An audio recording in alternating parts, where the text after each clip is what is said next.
Ladies and gentlemen, welcome back to another episode of What's in Theaters, a show where we talk about movies, movie news, streaming, and do some trailer reactions.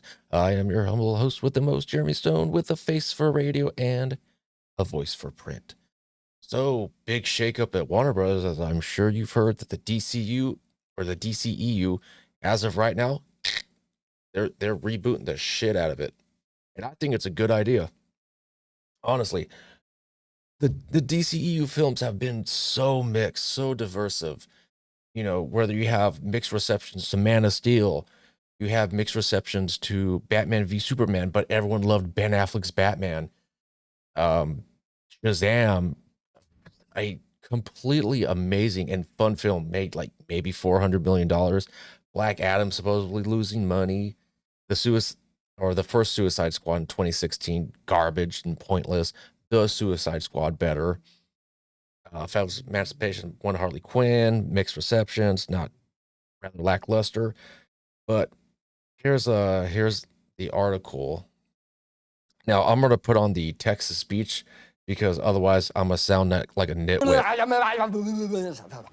And you deserve better than that. So, like I said, I have a voice for print, but I also have a voice like a robot.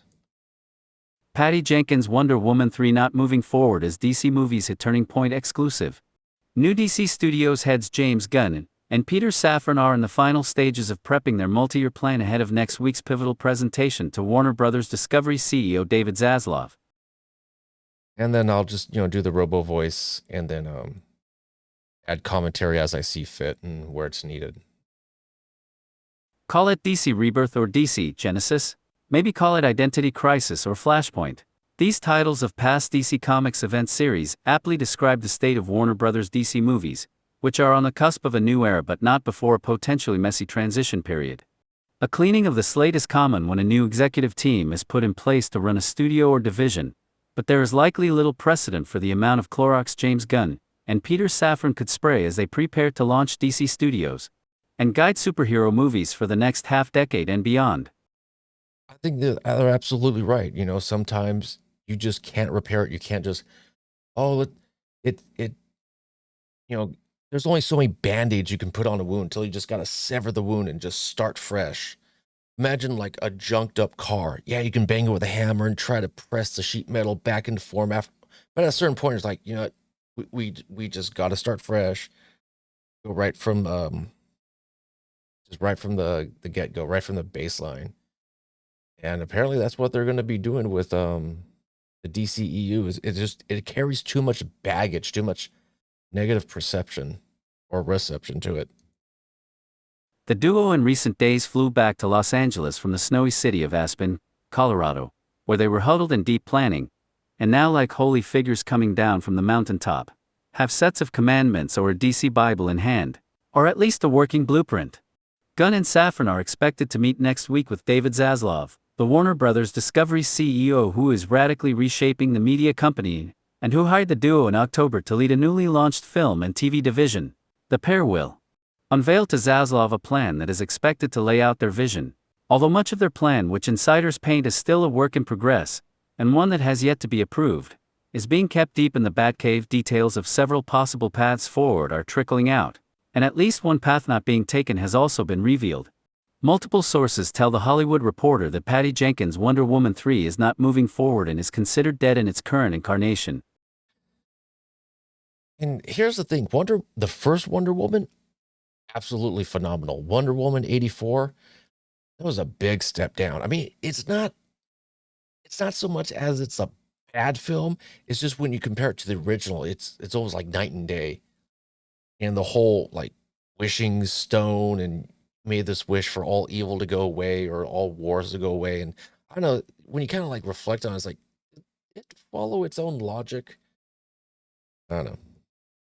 Sources say that Jenkins recently submitted her treatment, co-written with Jeff Johns, and that Gunn and Safran, as well as Warner Bros. Pictures co-chairs, and co-CEOs Michael DeLuca and Pamela Abdi, broke the news to the filmmaker, telling her the project, as it stood, did not fit in with the new, but still unfolding plans. Jenkins directed and co-wrote the previous two movies, starring Gal Gadot and released in 2017 and 2020. No decision has been made about next steps. And while costs are not a factor, insiders say that DC Studios will not have any overburdensome financial restrictions. The studio could end up saving tens of millions of dollars by not making the third installment. Gadot, according to sources, was on track for a $20 million payday for Wonder Woman 3, while Jenkins would have received $12 million. Those figures don't include any possible back-end bonuses. Imagine that. $20 million for your star, $12 million for the director. You're already $32 million in the hole. That's without the other actors, effects, production, marketing. I mean, just two people alone, you're already $32 million in the hole. That's absurd. Warner's had no comment. It is unclear how any future Wonder Woman movie and Gadot's portrayal of the hero would fit into the new DC plan. In a bit of head-scratching timing, Gadot tweeted out of the blue a thank you to fans Tuesday, saying she was grateful to be allowed to play the heroine and role model, adding, "Can't wait to share her next chapter with you." It was unclear whether or not the actress knew the project was being toe-tagged. The rest of the DC slate remains in flux, or at least is being kept deep in a pocket of Gunn's own utility belt, but there are several rumors and possible scenarios to consider ahead of next week's meeting. The first, which builds on the shuttering of Jenkins' Wonder Woman 3, is the closing curtain of the Snyderverse, and the heroes cast by filmmaker Zack Snyder for his Justice League. This one sees the shutting down of Man of Steel 2, with a returning Henry Cavill, and having no more Aquaman, fronted by Jason Momoa. I know quite a few people didn't like Man of Steel because it wasn't all that hopey optimism that you've seen from like Christopher Reeves or even like Dean Cain from the New Adventures of Lois and or yeah, Superman, the New Adventures of Lois and Clark or something like that. He was more sour and dour and like a depressed Superman. But I mean, Henry Cavill, other than being in fantastic physical shape, he was really a damn good Superman. Kind of like the best part of Black Adam was the last like 10 seconds that he was on the film. These characters are to cameo in Flash, a highly anticipated time travel adventure movie that is due to release June 16th. Cavill shot as part of the cameo in September. But sources say there is a debate inside the studio as whether or not to keep the cameo, and if its inclusion promises something that studio would have no plans on delivering. A Warner's insider cautions that no plans have been finalized, and that Flash remains an unlocked picture. Let's see what else we got. The Cavill situation is a more than a little thorny, as the actor made a cameo in Black Adam, the DC-centric movie released in October. The Monday after the movie opened, Cavill posted a video on Instagram where he announced, "I wanted to make it official, I am back as Superman." And at that time, he was not incorrect. Warner Brothers was indeed developing a sequel for 2013's Man of Steel, and actively meeting with writers. Andy Muschietti, who directed Flash, even expressed interest in sitting behind the camera for something that would have brought a tone similar to the hopeful and heroic colors of the 1978 movie directed by Richard Donner, considered a benchmark in comic book movies. In fact, the current leadership team at Warner Bros. Pictures, Michael DeLuca and Pamela Abdi, did desire one more go-around of the Snyderverse heroes, possibly even having another Justice League movie with those actors. Yeah, I mean, could you imagine since 2013, it took them, 10 years to do a Superman sequel? I mean, how many Batman movies? Well, I guess we only had like one true Batman movie, and that was outside the DCEU, which was The Batman with Robert Pattinson. Ben Affleck never got his own Batman solo film, because he was a fantastic Batman and an amazing Bruce Wayne, such a miserable person. Oh, the way he portrayed Bruce Wayne, just what a miserable fuck. It was great. I loved it. But that was before Gunn and Safran began formulating their new, and still in flux, plan. Also unlikely is a sequel to Black Adam. Despite the hype surrounding the movie of launching a new corner of DC, a lot of it led by star Dwayne Johnson, the movie has only grossed $385 million worldwide, and insiders at the studio say the movie, which cost more than $190 million to produce. Two sources peg the actual cost at $230 million, not including marketing, will be lucky to break even considering ancillary revenue. Even if the movie does eke out a minimal profit, any follow-up's inherent rising costs stem the prospect of a sequel.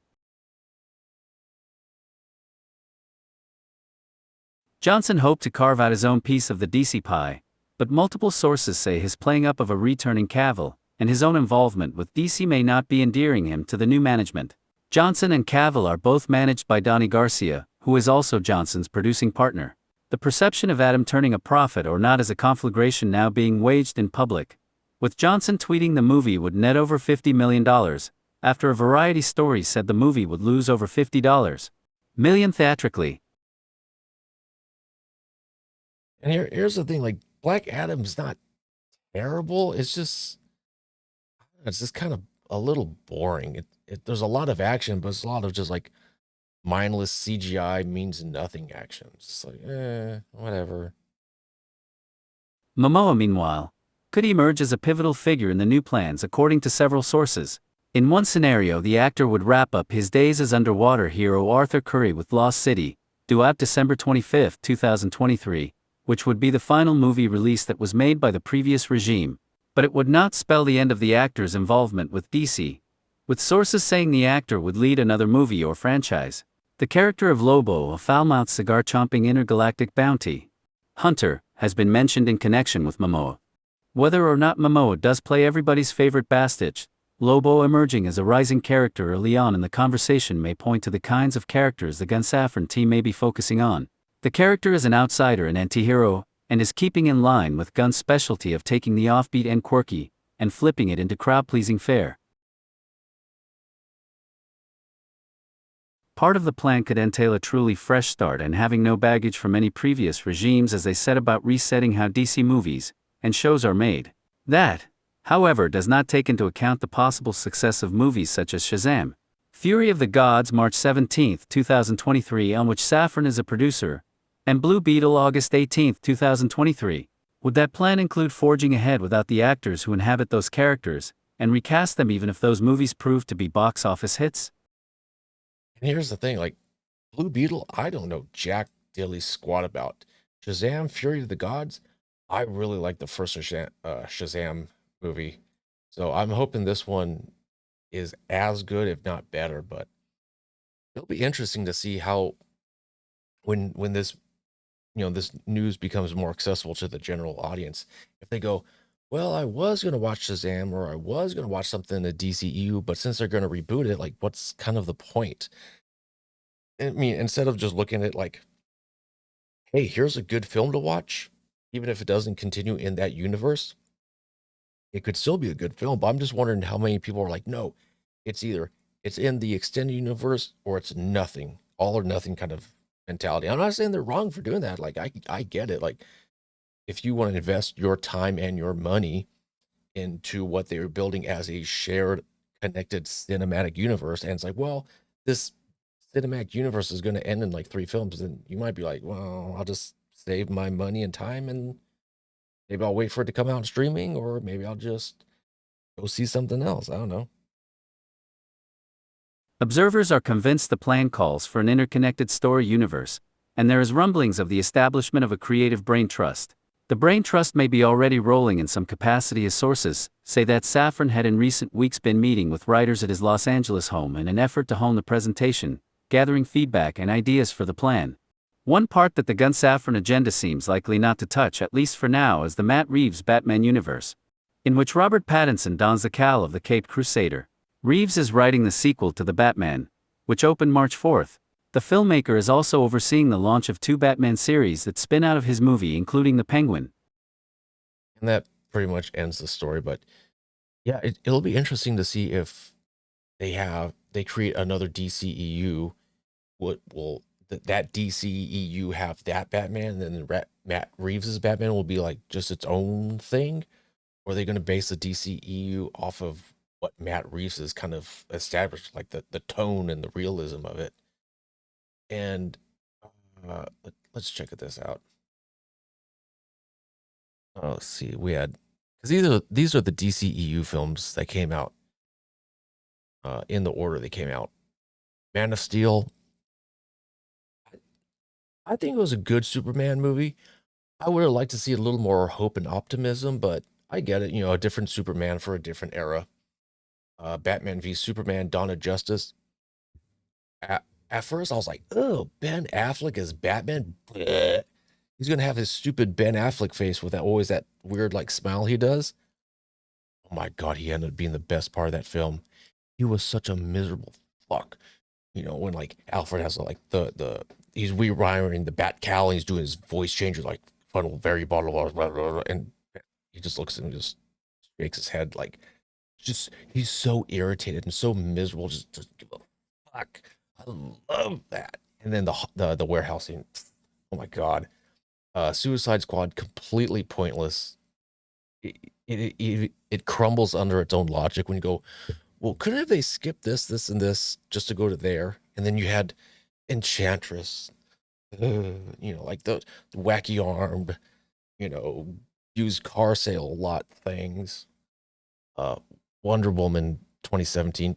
Oh my, like, what could I say that hasn't been said? It's the best film out of the DCEU.